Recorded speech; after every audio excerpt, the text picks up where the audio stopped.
अभी सुबह जब हम शहर की ओर थे ना, तो हम एक लोगों से चर्चा कर रहे थे, तो वो बोल रहे थे कि भाई वाह मज़ा आ गया, क्या शहर का मौसम है, बहुत ही सुहाना मौसम है। लेकिन जैसे ही आप किसान की नब्ज को टटोलोगे तो आपको हकीकत कुछ और ही होगी।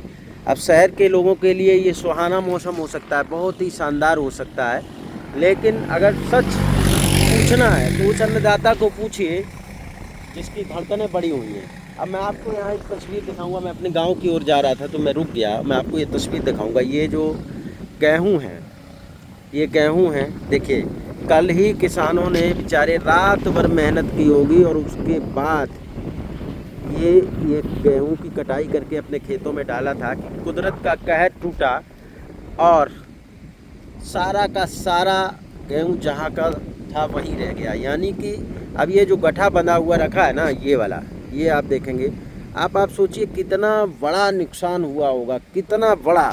अब जो किसान दिन और रात मेहनत कर, देखिए किसान तो टोटल फसल पे ही निर्भर करता है, और जब किसान इस कंडीशन में रहेगा, इस तरह के माहौल को देखेगा, तो आप ये समझिए कि उसके लिए तो ये बहुत ही मतलब ये मानिए कि इस बड़ा नुकसान हो गया है। लेकिन अब उस वीआईपी कल्चर में जैसे ही आप जाएंगे और उनसे पूछेंगे तो बालकनी में बैठे लोग चाय की चुस्की लेते हुए कहेंगे कि वाह भाई वाह मज़ा आ गया, क्या मौसम है।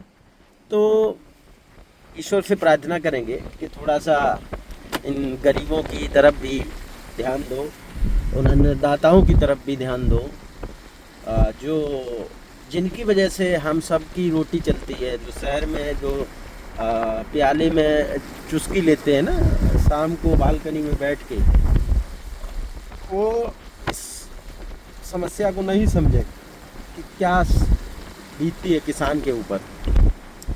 तो मैं निकला तो मैंने सोचा क्यों ना आपको बताएं कैसे किसानों का कितना बड़ा नुकसान हुआ। खैर अब जो हुआ सो तो हुआ, लेकिन भगवान कृपा बनाए रखें, आशीर्वाद बनाए रखें, जिससे कि लोगों का जीवन यापन सही से चलता रहे किसी न किसी रूप में।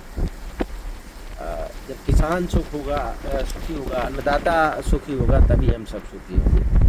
जय भारत, जय किसान।